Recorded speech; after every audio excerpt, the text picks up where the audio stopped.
क्या आप अंजीर खाते हैं? जी हाँ, वही ड्राई फ्रूट जो आपके घरों में शायद हो और आप रोज़ उसे अपनी सेहत के लिए खाते हो ताकि आपकी सेहत अच्छी हो, आपकी पाचन शक्ति अच्छी हो।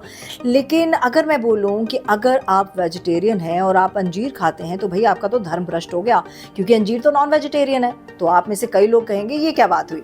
लेकिन भई आजकल यही एक इंस्टाग्राम के माध्यम से वीडियो देखने में मिल रहा है, जिसके बारे में रिसर्च करने के बाद कुछ अंजीर के बारे में मुझे पता चला कि अंजीर कैसे बनता है, कैसे उगता है।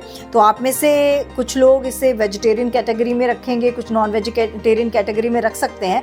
वो फैसला आप पर मैं निर्भर करती हूँ। लेकिन अंजीर आखिरकार है क्या, वो मैं आपको ज़रूर बताऊँगी। अगर आप अंजीर खाते हैं तो थोड़ा-सा आप सतर्क हो जाइए। अगर आप वेजिटेरियन हैं और अंजीर खाते हैं तो थोड़ा-सा आप सोच समझ के खाइएगा। मैं ये नहीं कह रही कि ये नॉन वेजिटेरियन है। मैंने पहले ही कहा कि इसका फैसला आप खुद कीजिएगा।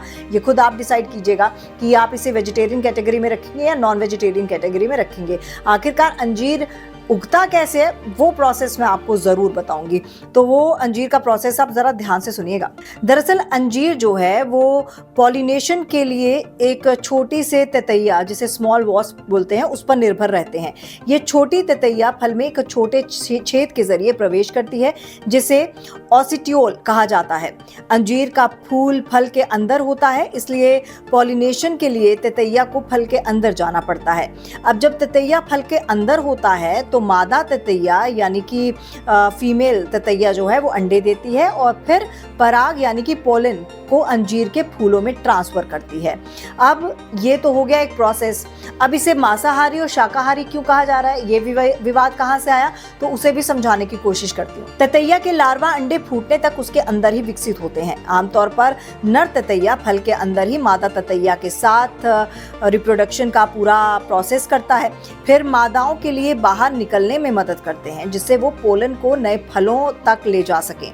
हालांकि सभी मादाएं फल से बाहर निकलने में सक्षम नहीं होती हैं और इसलिए बाकी बची ततैया अंजीर के अंदर ही मर जाती हैं, जिन्हें अंजीर में मौजूद फिजिन एंजाइम खा जाता है और इसे फल के साथ मिला देते हैं। इस तरह मरी हुई ततैया फल का एक हिस्सा बन जाती है, जिसे आमतौर पर खाया जाता है।